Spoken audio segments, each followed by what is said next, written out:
Tell me about Agniveer, क्या stand था आपका और what's in your head after Agniveer? Basics में समझाओ मुझे। अग्निवीर स्कीम ने जो है देश के लाखों युवाओं के सपने तोड़ दिए।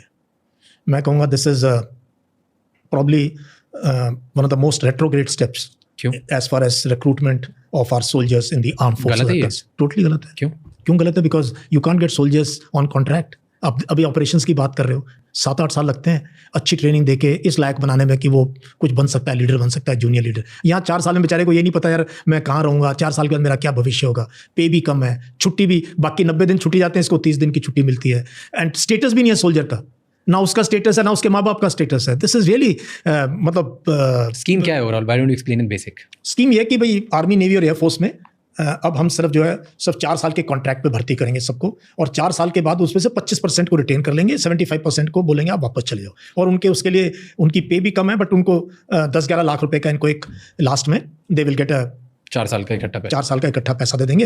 एंड अभी अनाउंसमेंट भी बहुत हो रही है जी, हम पैरामिलिट्री में ले लेंगे, इधर रिजर्वेशन कर देंगे, बट जब वो स्कीम आई कोई बात नहीं थी कि इस तरीके से लाएंगे। तो नॉर्मल जिसको आर्मी बनना उसका सिर्फ एक ही तरीका हो गया, दैट इज अग्निवीर। उसके अलावा कोई भी सोल्जर बन ही नहीं सकता। पहले it came, you joined the military to have a life in the military, and it took so many years for you, 8-9 साल। अग्निवीर का क्या सिलेक्शन ईजियर है? इजियर क्या, वही है। देखो रिक्रूटमेंट बेस तो राज वही गांव के बच्चे आ रहे हैं यार, गांव देहात के किसानों के बच्चे हैं। नहीं, जैसे एक आर्मी सोल्जर बनने का रिक्रूटमेंट में there has to be training, aptitude, बहुत सारे टेस्ट होते हैं, उसके बाद आप बनते हो। फिजिकल टेस्ट होता है, रिटन टेस्ट, 2 ही टेस्ट होते हैं। तो ये दोनों टेस्ट होते हैं। आपका एप्टीट्यूड टेस्ट किया जाएगा, फिजिकल टेस्ट। तो ये अग्निवीर में भी सेम ही है। बट अग्निवीर में क्या है कि now army when I say army means army navy है, this is no longer the first choice of the best young man. They would like now to join the state police, या जाएंगे CRPF, BSF में। वहाँ जिस दिन भर्ती हो गया 58 साल तक नौकरी है। यहाँ 4 साल ना आपको छुट्टी पूरी मिल रही है। अच्छा, 4 साल आप शादी नहीं करा सकते।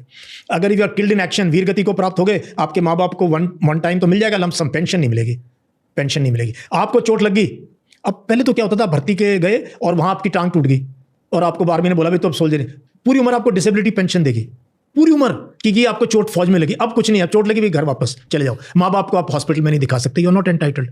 पहले सिपाही बनते ही हमने इतने सिपाहियों की माँ बाप का कैंसर का इलाज, दिस गिव द प्राइड कि मेरा बेटा फौज में है और भाई मेरा इलाज मिलिट्री हॉस्पिटल में होगा। पेंशन इतनी जबरदस्त है मिलिट्री पेंशन माँ बाप के लिए कि आप इमेजिन करो, कोई वीरगति को प्राप्त हो गया यंग सोल्जर, उसके माँ बाप तो 40-42 साल के हैं, वो तो पूरी उम्र हर महीने की 1 तारीख को टक से आ जाएंगे पैसे।